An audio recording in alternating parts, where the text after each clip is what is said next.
Pawan was orphaned as a child, raised at the mercy of his neighbors, and deprived of an education.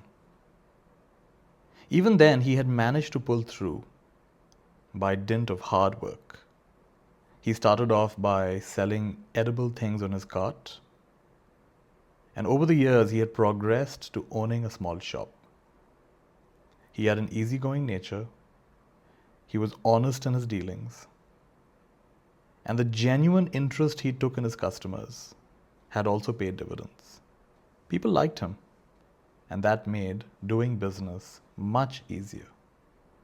Now, married with kids, he had no reasons to complain. But a spell of bad luck had returned with a vengeance. There was shock all around in the marketplace. A little boy had been crushed under the wheel of Pawan's bullock cart. For Pawan, this was the beginning of a nightmare. He had done everything he could to prevent this catastrophe. Watch out! Move, move! Bullock cart is coming. He had been constantly yelling, trying to clear people out of the way as he maneuvered his cart to avoid the elderly and the many distracted shoppers. He was more concerned about the safety of the people than even his own produce. This day, being Sunday, had a higher footfall than usual, and this had forced him to slow down his cart. Yet, despite all these efforts, here was a small boy lying dead under the wheels of his cart. He had appeared out of nowhere. The child was probably running away from his mother, and without any warning, before Pawan could realize it, he had been crushed under the wheel of the cart. The boy's mother blamed Pawan for the fatality.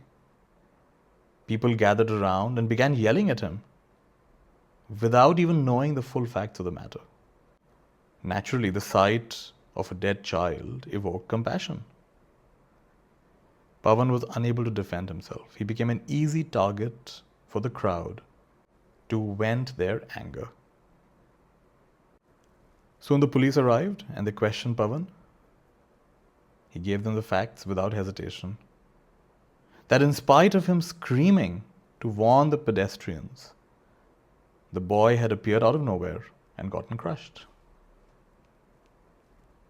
Pawan had no chance to react and avoid the mishap. But the mother's testimony contradicted his. She stated that he had been going at too high a speed, and this had not given her any chance to save her son. So it was his word against hers, and he had no supporting witness. He only had the support of the truth. A case was filed against him for causing accidental death, and he was given a date to appear in court for trial. Pawan was devastated at this sudden misfortune in his life. He tried his best to stay calm and carry on with his routine, but every day was difficult. He was always preoccupied about what would happen to him. All he could do was pray to God to prove his innocence, and he did this constantly. The following Sunday, he made his way to the market again. As was his nature, he greeted everyone and tried to be his usual self. However, his mind was still fixated on the trial scheduled for the following day. The stress of potentially being found guilty was written all over his face. He felt so hopeless. Just then, an old man appeared who often came to his shop to buy a few things. The man sensed that Pawan was in great distress. "What's the matter, Pawan?" he asked.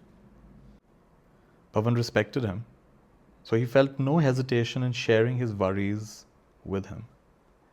"Tomorrow is the day of my trial. he concluded after narrating the whole episode. I'm terrified of facing the vengeful mother of that boy. The old man asked a few more questions and clarified what had happened. Then he said, I can help you if you do as I say. I will, replied Pawan. He had nothing to lose. Tomorrow when you stand in the witness box, advised the old man, do not say a word.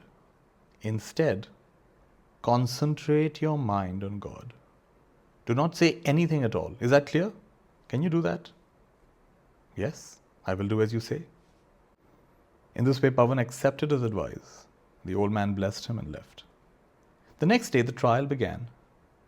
The woman was called to the witness box. She narrated the entire incident in a dramatic way, enough to garner sympathy from every corner of the courtroom. After that, Pawan was called to the witness box. The prosecuting lawyer asked him several questions. Pawan switched off his mind and focused on the Almighty. He did not want to hear anything. He did not want to say anything either. He did exactly as advised by the well-wishing old man. Every attempt to make him talk went in vain. Then unexpectedly, the mother lost her patience and she burst out abusing Pawan. You had a loud voice last Sunday when you were shouting at all of us to make way. Your voice was booming then. You were so loud that some people even had to close their ears. And look at you now. Can't you say a single thing?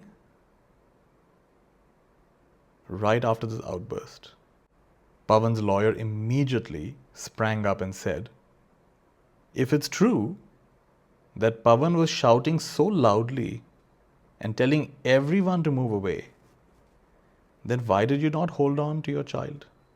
Why did you allow him to run there in spite of my client's warnings with a booming voice, as you have just admitted? The mother's jaw dropped. She realized she had just ruined her own case. The judge declared Pawan innocent and dismissed the case. Pawan was free.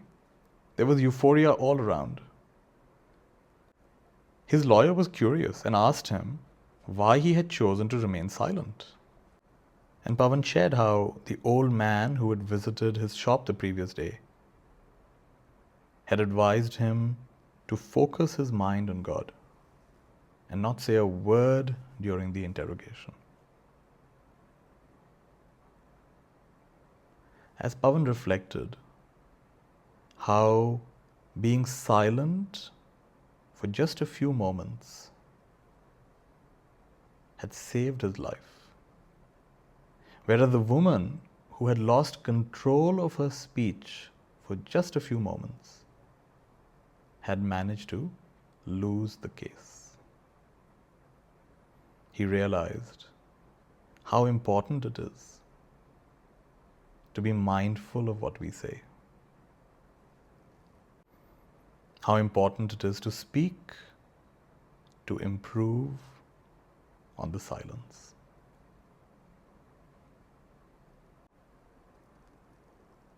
From this story, we learn how meaningful silence is always better than meaningless words.